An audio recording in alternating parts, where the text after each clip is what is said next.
Welcome to 10 with Ken. I'm Ken Steele, and this week we're back out in social media alley. As we near the end of March, colleges and universities are gearing up to launch a whole new crop of prank media releases, hoax videos, and absurd web pages for April Fool's Day. These days they're competing with major airlines, consumer brands, and technology companies too. Last year, on April 1st, 2016, I monitored news releases and video feeds from literally thousands of institutions worldwide.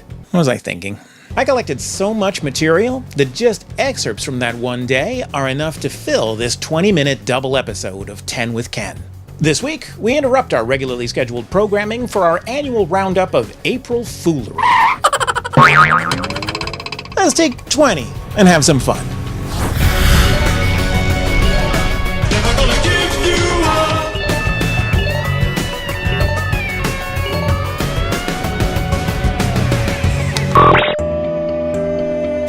Last year, we put together a historical survey of April Fool's pranks, analyzed some common themes, and made some observations about effective structure.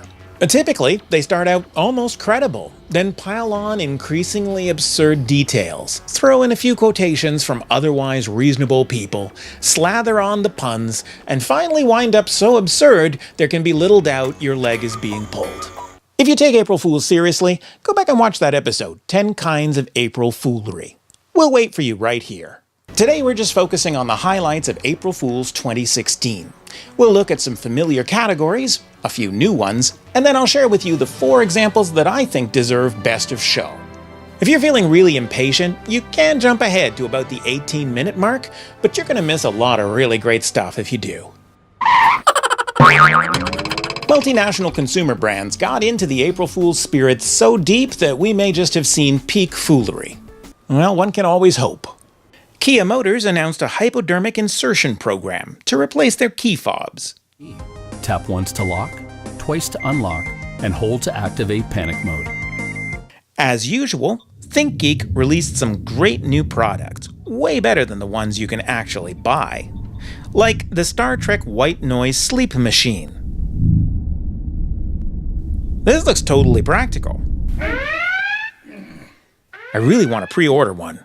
Remember last spring, when the US election was something people still joked about? Is the next president of the United States. Because now, more than ever, it's important to have a smart policy that protects your home in the event that you decide to abandon it for the next 4 years. Airlines got in the spirit too. WestJet proudly unveiled a new innovation in in-flight comfort, Ralph. No more beverage carts blocking the aisle. But Ralph's AI got a bit too human. Do you think I'm a failure, Richard? It doesn't matter. You're not real. But what about my wifey? You mean Wi-Fi? Expedia invented a whole new airline. Ginger, the world's first redhead-only airline. Gingers, redheads, tawny hairs, and copper tops. You may recall from last year's roundup that name changes and logo changes were a popular theme. Virgin America blamed CEO Richard Branson for a revolutionary new visual identity. The human-centered design.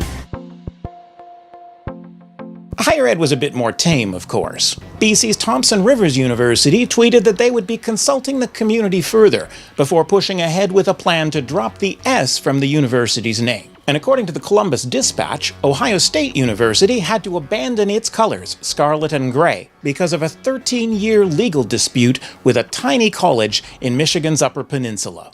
The college had no football team, but decent success in collegiate ice croquet. Henceforth, Ohio State's colors will be ruby and porpoise. On the other hand, the University of Oregon Ducks kept their school colors, but announced a major upgrade to their playing field that would allow them to display them proudly. The existing turf and 16 inches of concrete would be ripped out and replaced with the world's largest LED screen, covered in clear acrylic turf. Someone even built a fake 4-page website for jealous LED systems. I think SAIT Polytechnic released this teaser video for April Fool's Day, just a few days before the actual unveiling of their new logo. So, without further ado, for the first time in 18 years, we present to you SAIT's new logo. I think you're really going to like it. And yes, that's how they cut it. We mentioned in an episode last fall that virtual reality was becoming all the rage in higher ed marketing circles. Well, last spring it was a popular target for April Foolery, too.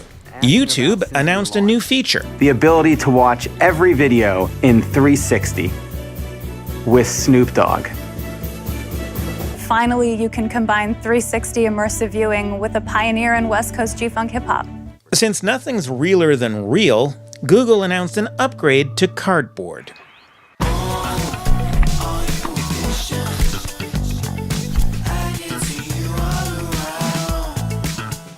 I can hear you perfectly. Maple Leaf Foods announced Bacon VR. And ThinkGeek launched VR for your other three senses. Meet the VR Sensory Immersion Generator. All you need is your VR headset, this device, and a friend. I'm kind of surprised we didn't see any college or university VR April Fools last year.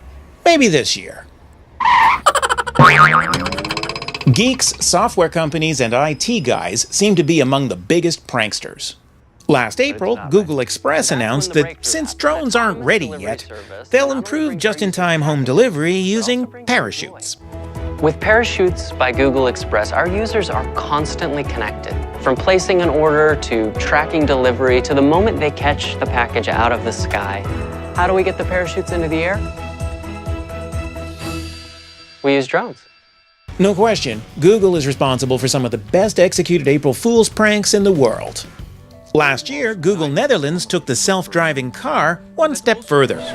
Now imagine that we would make biking safer, smarter, and easier by applying self-driving technology to biking.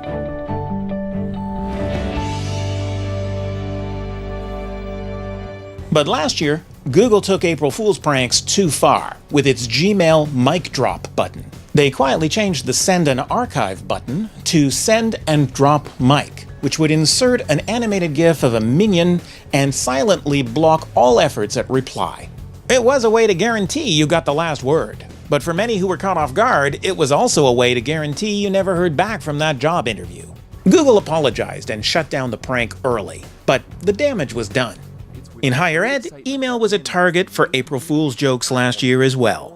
Pennsylvania's Bryn Mawr College announced a replacement for campus email, the new messaging service, Bananagrams. No logging in, you never have to remember a password, and they've even made me more concise, and I think that's the part that students will appreciate the most. As always, at Biola University in California, math professor Matthew Weathers had fun with his classroom projection screen. Okay, so, hey, you forgot one. Oh. Here, take this one too.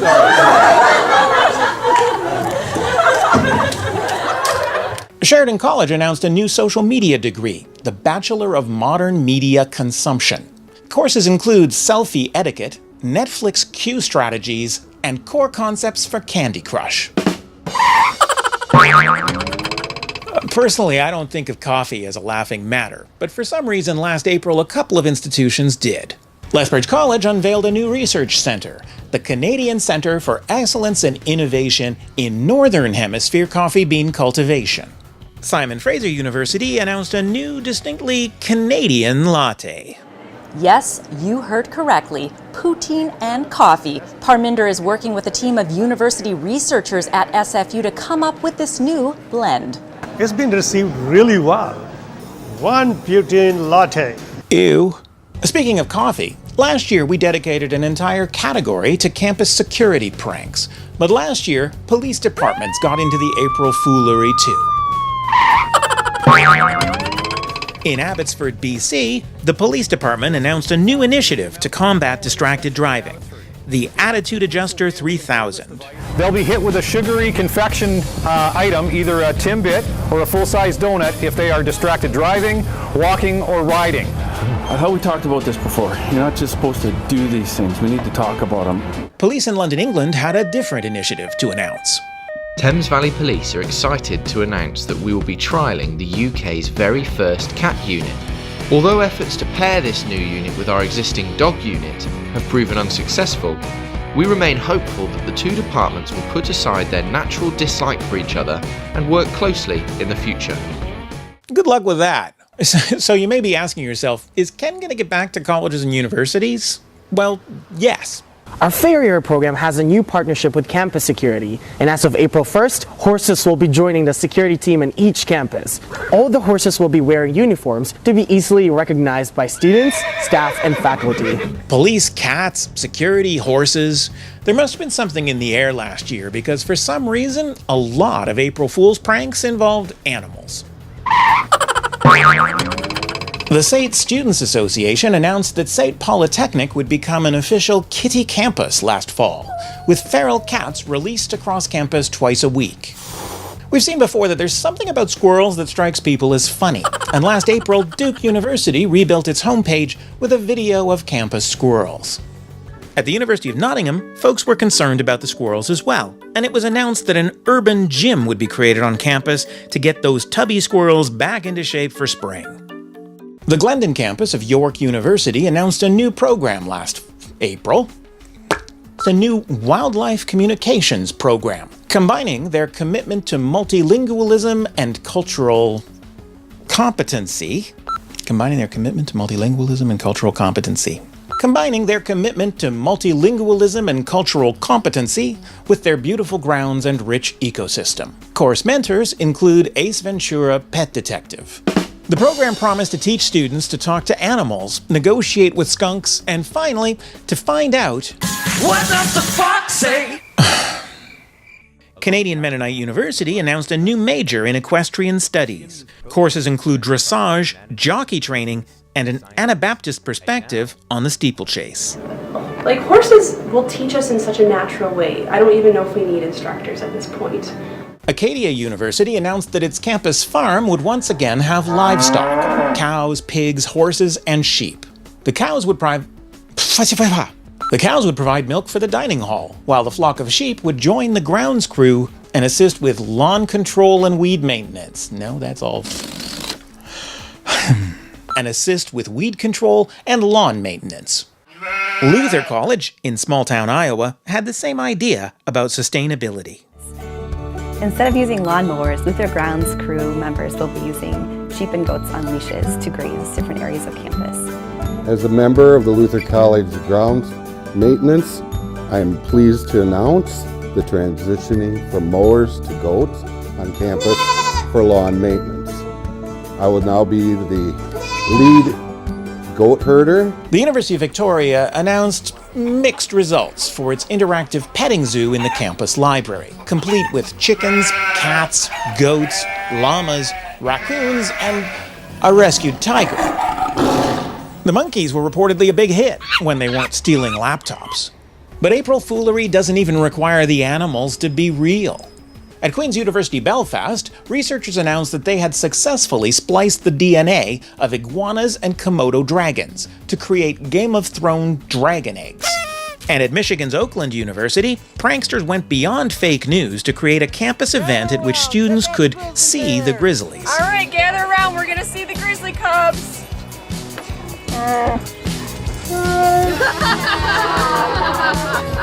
Yeah, I probably should have saw it coming. Likewise, the Smithsonian National Air and Space Museum announced a special one-day breeding program. For the 50th anniversary of Star Trek, the National Air and Space Museum has decided to start a tribble breeding program. We've worked with zoos and other animal care specialists to help us figure out the diet. The program will only run for one day.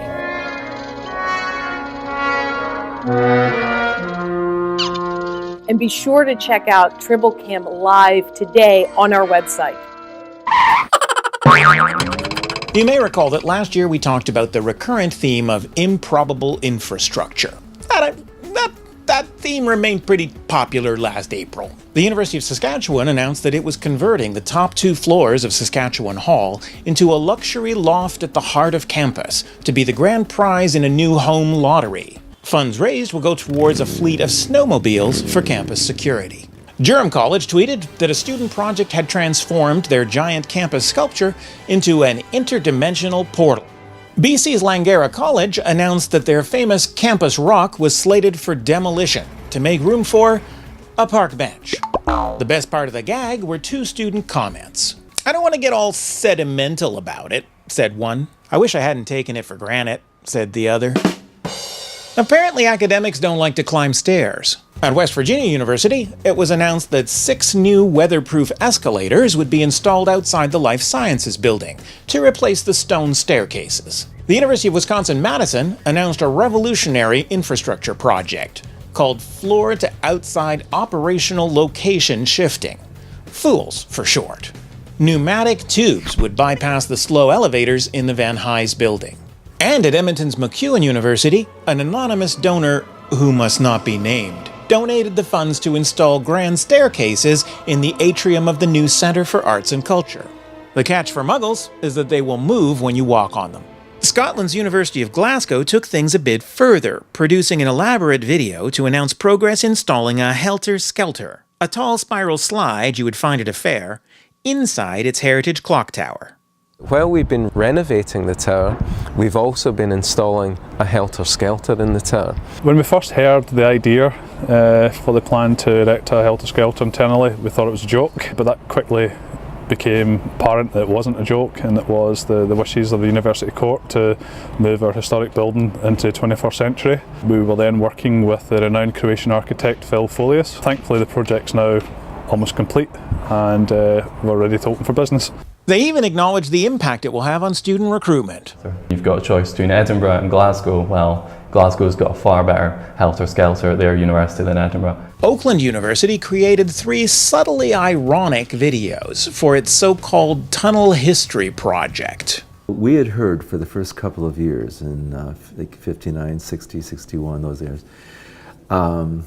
that there were tunnels underground, and a lot of people were afraid to go there. The Cold War context is really important for understanding these tunnels. So certainly there were stockpiles of food, crackers, Spam, all things that people like to eat. So with classroom space at a premium on campus, of course, another use of these tunnels might be to convert them into space where classes could be taught. We'll use the same meticulous standards to ensure that the Oakland tunnels are safe for classes, safe for students to play in, safe for indoor track meets, whatever might go on down in the tunnels. And just before we get to Best of Show, a few that don't fit neatly in the other categories.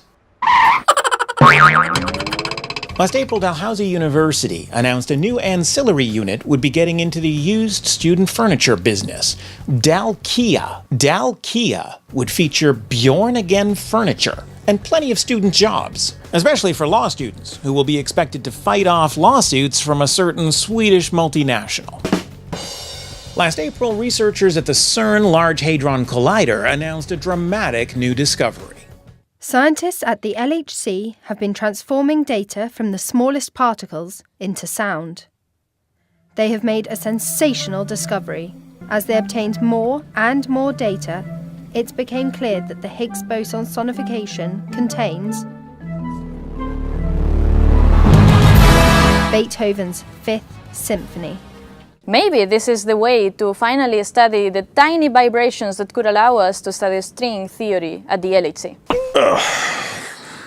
Library and Archives Canada announced the acquisition of the declassified journals and military records of Canadian super soldier James Howlett, aka Logan. You may know him better by his codename Wolverine. Last year we showed you how Ohio's Oberlin College changed the photographs throughout its website to cat pictures for the day, and changed its name to Meowberlin. This past April, they changed all their student photos to preschoolers, and changed their typefaces to colorful crayon. The University of Rochester went full-on Harry Potter, changing its name to Rochwarts, writing a new school sorting hat song, profiling the university Quidditch team, and on the admissions page, requesting students owl mail. The library at Fanshawe College announced it would be closing because most information is freely available on the internet.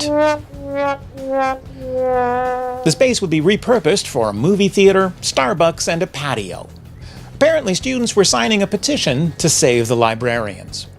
And finally, the moment you've been waiting for, the 4 examples of higher ed hijinks that I think really deserve Best of Show for last April Fools.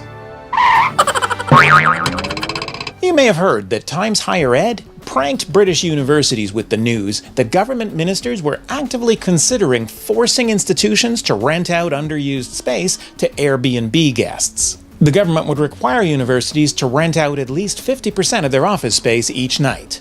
Guests would have to vacate classrooms by 9 a.m. and would be fined if they slept through class.